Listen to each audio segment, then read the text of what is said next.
So geometry has been always for us, not just geometry as in angles and volumes and things that you might kind of do mathematical computations on, but it's also our representation of things in the real world. So if you're doing things in engineering or anything in the real world, then things have shapes that are not ideal things like circles and rectangles. So one of the things that we've added out here now is new ways to visualize things in 3D space. So when you've got 4-dimensional data, you've got X, Y, Z positions, and then they have values in those.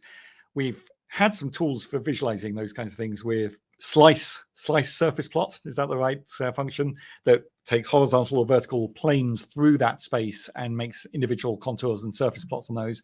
We've now extended that to handle any kind of geometric shape. So here I've just taken a sample of geometric shapes and I've plotted the same function over those arbitrary geometries.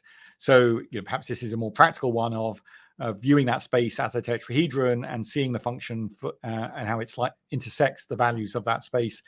But it can be any geometry, so that includes things that you've captured from the real world, like this 3D scan of, I think this is the Phobos asteroid, and I've mapped the same function over that object. And of course, we've done the same thing for that's contour plots. We also have the same thing for density plots. And in a similar way, we've extended the idea of function interpolation. The idea of function interpolate is to take an expensive function. This one isn't expensive, but a simple illustration here, and sample it over a space, and then make an interpolation of that you can then execute on very fast. So the idea is that I can make an interpolation function of this function, but now I can set that sampling to be over any 3D geometry. So I've specifically targeted the sampling to be over the surface of this kind of washer shape that I created, and then we can get the value out at 1.111 in that 3D space from that function, from the fast interpolation, but targeted very deliberately by sampling over that space.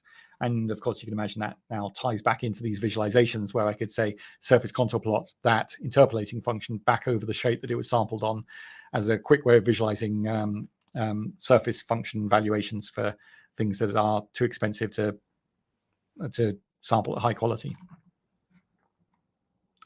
Now, the next thing really is more about geometries, but it sort of does relate to real world as well, which is shortest path computations. So we've had shortest paths in graphs, where you're trying to find the route over a network that is the shortest path around or between points. We've now extended that to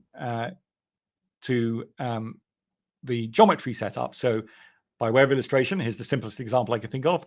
I want the shortest point from 001 to 010 on the geometry of a sphere. And as you imagine, it would be a straight line around the great circle that intersects those 2 points. And we can do computations on that with the shortest curved distance. Because this is an idealized shape, we can actually work that out exactly. So that's pi by 2 is the arc length. But this is any geometry. So we have the whole language of being able to take the unions and intersections of idealized things and taking mesh geometries from the real world. So here's a slightly fancier example where I'm saying find the point that's nearest on the mesh to the 100, so the top, and nearest to the right-hand side, and then find the shortest curve that joins them. And that's a kind of direct way of saying, take this rabbit and find the shortest path from its tail to its ear. So if we're looking at optimization, sort of slicing type problems, or here I'm doing a problem I tackled in the Wolfram blog many years ago using kind of image processing techniques, I can, sorry, run that again.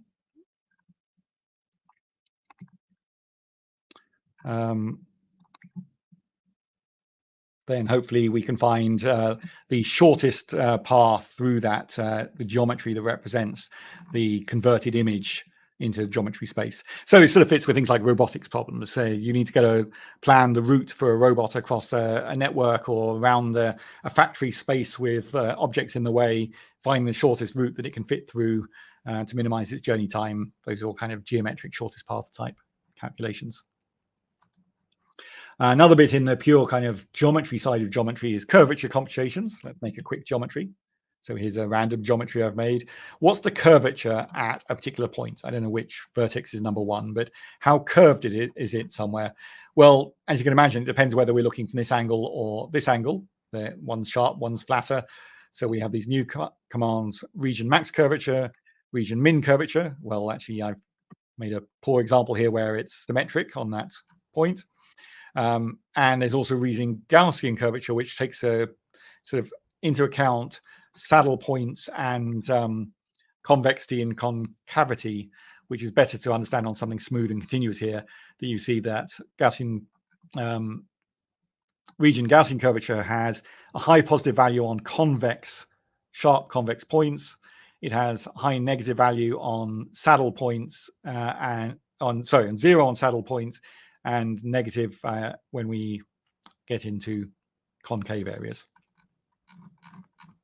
So properties of geometries that you can compute with. Now the next bit is back to joining with the real world, that when you have real world shapes, you might be able to take those things from things that have been previously mapped, like maps. But very often you're trying to process things like scan point data. And for a while, we've had the ability to construct meshes from points. We're now building out the mesh processing with better quality and repair. So being able to simplify, resample meshes, smooth meshes, fill in holes and pathological points, and further smoothing. Let me just kind of give you pictures to help you understand what those are doing. So here is a typical bad mesh problem. I've gone back to my bunny, but in this case, I've got dodgy data coming in from my LiDAR that is full of some kind of random noise errors. So the idea of smooth mesh is basically a kind of moving average type solution to cancelling out noise by looking at neighboring points. So that's a smoothing. Simplified mesh tries to not change the mesh any more than it has to. So that's pretty close to the same thing. But if we look at the actual mesh count between those two bunnies there, you see the simplified mesh has only 10% of the polygons of the other one. So it's a downsampling exercise to give you the minimum amount of data for fast computation, but minimizing the loss of integrity of the shape. So it's throwing away meshes that are very similar to each other in favor of ones that have high curvature and therefore more important. If I make a really overly simplified one, then you'll see, so here I've deliberately oversimplified it into a almost hardly any data left. Subdivide region is a little bit like smooth mesh, but it's more trying to invent meshes that aren't there rather than average out. So it's doing sort of adaptive recursive subdivision to try and extrapolate from what it's got into something that is a smooth reconstruction of the original. So much smoother, but there is a certain amount of guesswork going on in subdivision region that's trying to reconstruct from low quality. So it's slightly different purpose, but they're all in the area of we've got point meshes and we need to fix them and make them easier to process.